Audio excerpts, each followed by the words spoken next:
Boa noite. Militares denunciam esquemas no processo de transferência de efetivos para a Polícia Nacional. Intensificam-se os desmaios nas escolas de Luanda. Conselho Nacional dos Direitos Humanos preocupado com o aumento de casos de violação das liberdades fundamentais dos cidadãos em Angola.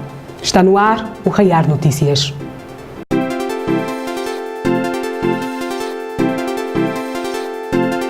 Mais de 3.000 militares das Forças Armadas angolanas que, ao abrigo da lei, passaram para a Polícia Nacional, até o momento não foram incorporados. Os militares acusam os responsáveis pelo referido processo de estarem a introduzir nas listas pessoas que nunca foram militares. Estes reclamam por não ser transparente o processo de transferência das FA para a Polícia Nacional. Somos FA, família licenciada para a Polícia Nacional, e quando chegamos aí no regimento da Polícia Militar para fazer a expensão, o que é que houve lá? Lá, a lista que eles estão a fazer a chamada não são a nossa lista. São a lista das pessoas que estão a sair de casa para a polícia. E alegam que para ingressar à polícia têm que pagar um valor monetário. E ele nos disse, para vocês irem têm que pagar porque os civis estão a dar 300 mil. Um deles, o Major Munito, está a nos cobrar dinheiro. Soldado ganha 23 mil, ele está a cobrar 150 mil, junto ao sargento-chefe. O sargento-chefe Iava, é do Mochico, é Kiyoko. Ele pertence ao CSP. E depois temos a médica da polícia, a doutora Josefina, que está a cobrar para cada soldado 120 mil kwanzas, que é para transitar, da polícia, das FA para a polícia. O sargento Kassoma, o superintendente Ulisses, que é o coordenador do primeiro bloco do senhor Laureano. Eles estão a nos cobrar dinheiro. E nós ganhamos 23 mil, estamos licenciados do ano passado. Muitos de nós vieram das províncias, até hoje não têm um tratamento adequado. Então nós estamos aqui para resolver nossos problemas. Estão a cobrar dinheiro, aí a pessoa que está a chegar está a dar 300 mil, 400 para ir para a polícia. Nós, como militares que fomos licenciados, não estamos a ser chamados. Não é justo, nós só queremos que os nossos generais vejam isso. O Ministério do Interior nos recebe com toda a força, conforme o Ministério da Defesa nos entregou. Agora está a nos abandonar. Onde é que nós podemos correr? Os ex-militares alegam ainda que são maltratados pela Polícia Nacional e que alguns foram detidos durante a manifestação. Já foram aos órgãos competentes para resolver essa situação? Ontem tentamos, nós estávamos a marchar da PM até o FTU, encontramos uma manada de polícia, não é grupo, é manada. É manada porque são civis, nós não temos medo deles. Respeitamos, mas no qual eles prenderam 4 efetivos nossos colegas. Nas mãos da polícia. Isso aqui é exemplo. Então nós queremos a liberdade dos nossos colegas, primeira coisa. Quer dizer, nós fizemos um serviço obrigatório de 5 anos nas FA, já cumprimos esses 5 anos, veio uma ordem de licenciamento. Esse licenciamento foi dia 28 de abril de 2014. Até hoje não nos atende, estamos sempre a gastar nosso táxi. Por exemplo, no meu caso, eu estou quase 8 meses sem salário. Eu já fui lá na direção do pessoal de quadro no Exército, me disseram, olha, você vai ter que aguardar porque a primeira adenda onde saiu o teu nome já foram no AMBO e nós estamos a te contar como polícia. Mais ou menos quantas pessoas estão nessa situação? Mais de 3.000 pessoas. O maior problema é a resolução dos nossos problemas. Conforme está aqui no cartaz desse jornal Gazeta, nós fizemos essa confusão ontem, essa reclamação ontem, porque ontem estávamos formados na PM. Aconteceu o seguinte, o senhor José Laureano, inspetor, que é homem dos recursos humanos, que está em frente deste processo, ele estava a fazer chamada. Mas de todos os nomes que ele estava a chamar, nenhum de nós gostava. Nós somos 3.000 homens. Então, começou a fazer uma lista manuscrita que ninguém estava a perceber a razão. Então, naquela de nós reclamar que tinha que soltar mais um pouco a voz, ele de repente decidiu parar de chamar, pegou seu computador e se foi. Assim que ele sai, nós fomos consultar o senhor Madeira. Então o senhor Madeira disse, olha, vocês todos que ficaram ali, que não foram chamados, estão não aptos por tatuagem. Muitos dos ex-militares são provenientes de vários pontos de Angola e prometem mais protestos enquanto sua situação não for resolvida. Pedimos o especial favor que próxima quinta-feira, se não houver uma conclusão, se não nos pegarem e nos mandar para a polícia, já ninguém vai picar, ninguém vai fazer mais nada. Então nós vamos entrar em campo com todo o polícia que tiver que nós encontrar na via aqui civil. São 6.000 homens, as FA não se meteu, então no ato das FA também os civis não devem se meter. Então, nós queremos ver os nossos problemas resolvidos. A liberdade dos nossos colegas, porque se não acontecer essa liberdade dos nossos colegas, então na via não vai haver polícia. Nós somos militares, o militar nunca deixa de ser ex-militar, é sempre militar, a tática está conosco. Surto de desmaios está a afetar vários alunos nas escolas primárias e secundárias da cidade de Luanda. O fenómeno obrigou a paralisação das aulas das escolas afetadas, enquanto as autoridades averiguam a situação. Em vésperas do término do ano letivo, nos últimos dias tem sido frequente casos de desmaios em várias escolas do segundo ciclo do ensino secundário de Luanda. Desde a semana passada que este fenômeno atingiu diferentes instituições escolares. Desta vez, a situação voltou a acontecer nas escolas Paiva Domingos da Silva, Oscar Ribas e de formação de professores no Talaat, no município do Kazenga, bem como o complexo escolar da Sapu, cujo número de alunos vítimas dos desmaios ultrapassam os 250. Isso já vem acontecido desde a semana passada, onde 11 alunos desmaiaram. Nesta semana, na segunda-feira, caíram mais, acho que 90 e tal alunos e foram evacuados para o hospital de Cajueiro. Isso já tem acontecido várias vezes aqui na instituição, mas na segunda-feira foi pior. Foi de um número assim muito extenso, uns 200 e tal de colegas que aqui na instituição desmaiaram. Então aquilo também nos trouxe um peso na consciência que também não vai dar para nos preparar nossas provas. Muitas pessoas ficam traumatizadas, eu também sou uma vítima dos desmaios. É que essa situação também tem todos os alunos muito preocupados, que até não estamos a conseguir estudar muito bem, todo mundo fica traumatizado com o que veja. As vítimas, em grande parte adolescentes e jovens do sexo feminino, deram entrada no Hospital dos Cajueiros e Divina Providência dos desmaios supostamente causados por um cheiro intenso nas salas de aulas. A nossa reportagem foi ao Hospital dos Cajueiros saber o estado das vítimas. Realmente nós recebemos aqui no hospital hoje cerca de 75 estudantes. Todos eles vindos de uma escola só, que é a escola Oscar Ribas, e dos 75 estudantes, a maior parte deles do sexo feminino, e também grande parte deles já teve alta, já regressou para casa. Portanto, nenhum deles chegou com sinais ou com sintomas sugestivos de alguma intoxicação. Nós fizemos apenas uma psicoterapia, conversamos com eles, acalmamos, demos água e todos eles saíram bem. O diretor-geral do hospital considerou não ser um problema que preocupa os profissionais da saúde por não ser uma situação nova. Não é um fenômeno novo, portanto nós já vimos convivendo com essas situações há algum tempo, portanto, não é permanente. De tempos em tempos vão aparecendo episódios desta natureza, quer em instituições escolares, quer em instituições religiosas, mas uma situação que está perfeitamente controlada. Após termos mantido contato com a direção-geral do Hospital dos Cajueiros, onde foram evacuados vários alunos da escola Oscar Ribas que desmaiaram nesta manhã, tentamos manter o contato com a direção da escola, mas esta demarcou-se em prestar qualquer informação perante o nosso órgão. Com imagens do Pedro Afonso, a reportagem de Ernesto Tomás.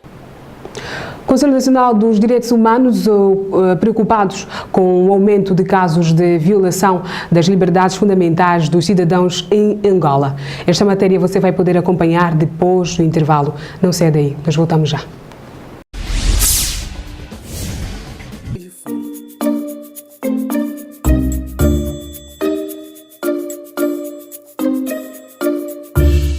Seja bem-vindo à segunda parte do seu Raiar Notícias. O Conselho Nacional dos Direitos Humanos e Fundamentais está preocupado com o aumento de casos de violação das liberdades fundamentais dos cidadãos em Angola. Esta situação foi abordada durante uma conferência de imprensa que serviu para apresentar à sociedade a mensagem enviada às novas autoridades sobre a situação no país. Esta quarta-feira foi marcada pela conferência de imprensa realizada no Hotel Continental em Luanda, pelo Conselho Nacional dos Direitos Humanos e Fundamentais, SC. O presidente do Conselho, Laureano Paulo, falou dos fatores primordiais dos direitos humanos que poderão complicar o governo recém-impossado caso não os resolva a curto prazo. Os hospitais, os estabelecimentos penitenciários, as celas dos serviços de investigação criminal e as celas da Polícia Nacional são hoje espaços de violação sucessiva dos direitos humanos. Laureano Paulo falou também do estado grave em que se encontra o número 1 dos direitos humanos. Quando encontramos morte no lugar da vida nos hospitais, estamos numa situação de violação grave de um direito humano, que é o primeiro de todos os direitos, o direito à vida. O presidente do Conselho disse ainda que a comarca central de Luanda é o espaço permanente de violação dos direitos humanos por comprometer a dignidade da pessoa humana em privada liberdade e apelou à inversão do quadro quanto ao direito fundamental. A comarca central de Luanda não foi erguida no espírito de respeito da pessoa privada de liberdade. Não tem condições. Já devia ser demolida. O estado atual da comarca central de Luanda compromete o compromisso do Executivo em matéria de direitos humanos. Presidente da República nomeia vice-governadores provinciais. Esta e outras matérias você vai poder acompanhar na síntese nacional. O Presidente da República nomeou 38 vice-governadores provinciais e conferiu posse no Palácio Presidencial. Eis os nomeados. Antônio Martins para o cargo de vice-governador da província do Bengo para o setor político, social e econômico. Chutundoka Valiangula para o cargo de vice-governador de Benguela para o setor político, social e econômico. Esperança da Silva para o cargo de vice-governadora do Bié para o setor político, social e econômico.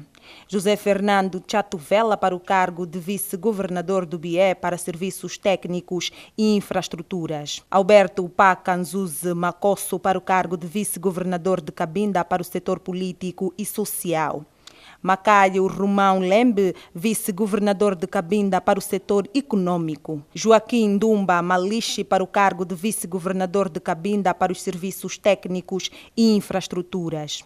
Bento Francisco Xavier para o cargo de vice-governador do Quando Cubango para os serviços técnicos e infraestruturas. Henriques do Sacramento e Sousa para o cargo de vice-governador do Kwanza Norte para os serviços técnicos e infraestruturas. Joaquim Ricardo de Almeida Júnior para o cargo de vice-governador do Kwanza Sul para o setor político, social e econômico. Demétrio Antônio Braz de Supoveda para o cargo de vice-governador do Kwanza Sul para os serviços técnicos e infraestruturas. Albertina Teresa José para o cargo de vice-governadora do Cunene para o setor político, social e infraestruturas. Marial Marinho da Silva Capama para o cargo de vice-governador do Ambo para o setor político, social e econômico. Maria João Francisco Chipalavela, vice-governadora da Huila para o setor político e social. Nunes Bernabé Mayapande Indala para o cargo de vice-governador da Huila para os serviços técnicos e infraestruturas. Ana Paula dos Santos Correia Vítor para o cargo de vice-governadora de Luanda para o setor político e social. Diolinda Odia Satula Vilariano para o cargo de vice-governadora da Lunda Norte para o setor político, social e econômico. Lino dos Santos, vice-governador da Lunda Norte para o setor técnico e infraestruturas. Ofélia Madalena Germinhas Ukev Shire para o cargo de vice-governadora da Lunda Sul para o setor político, social e econômico. Evanerson Leandro Varo Caputo para o cargo de vice-governador da Lunda Sul para os serviços técnicos e infraestruturas.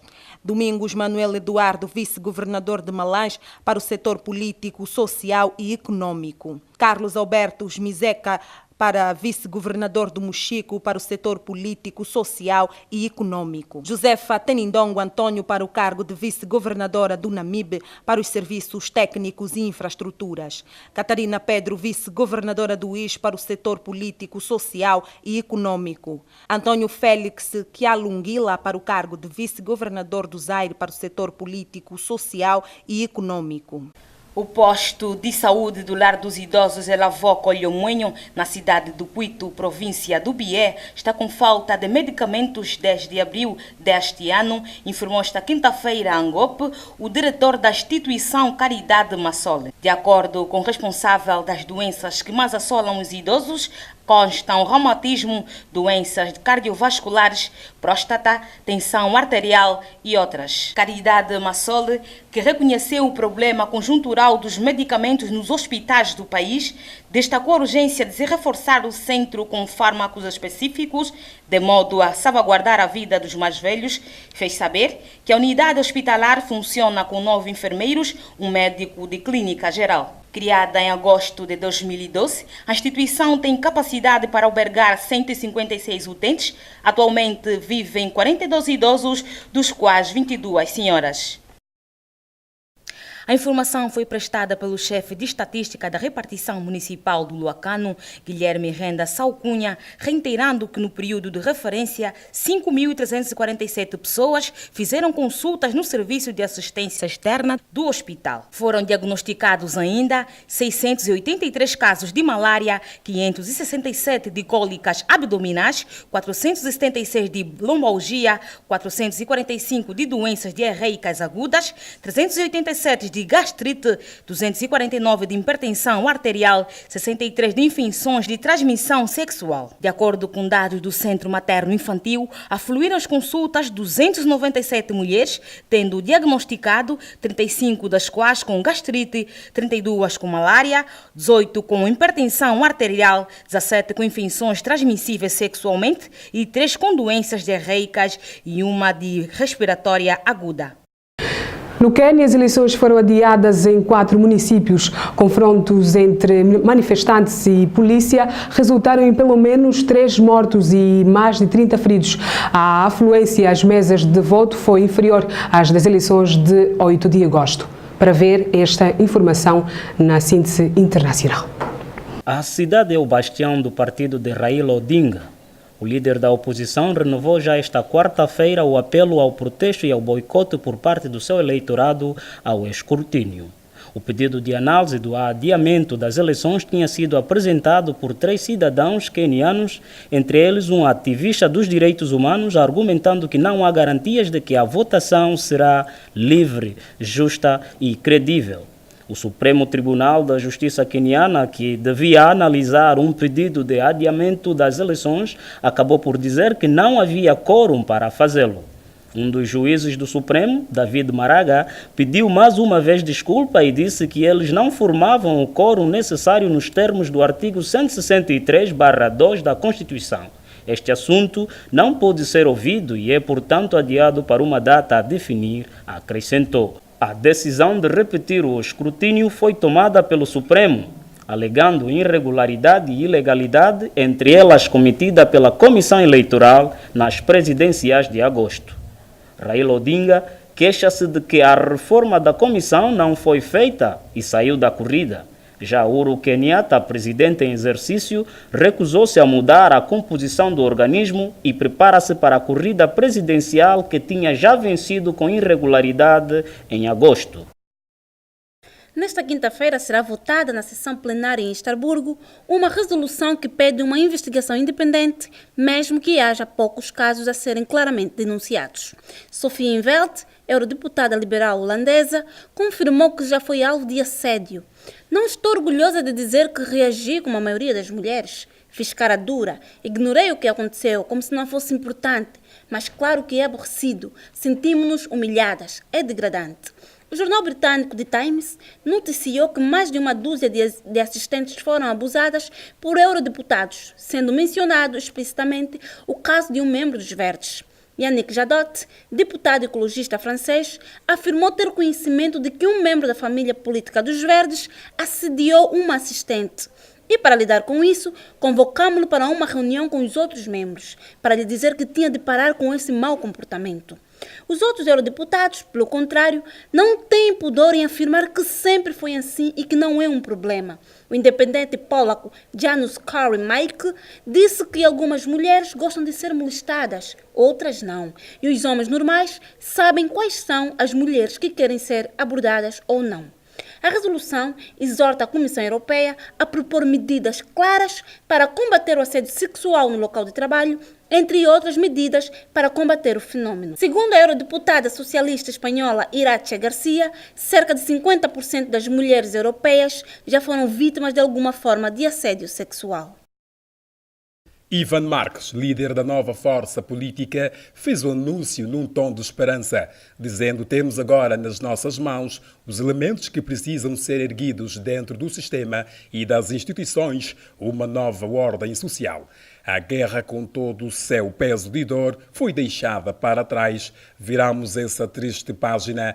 Temos agora que nos dedicar à reconciliação da família colombiana, a curar as nossas feridas com a verdade e com todos os que estiveram envolvidos no velho conflito armado, empenhados numa máxima: nunca mais, declara.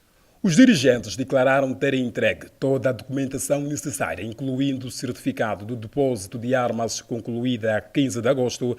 O partido tem a mesma sigla da guerrilha, mas chama-se Força Alternativa Revolucionária Comum. A preocupação neste momento é o número de combatentes das Forças Armadas Revolucionárias da Colômbia que se recusaram a desmobilizar e a aderir ao acordo de paz com o governo colombiano. A conclusão pertence ao provedor de justiça do país, que estima que serão 800 que recusam largar as armas. Depois de alguma incerteza, as eleições presidenciais realizaram-se esta quinta-feira no Quênia.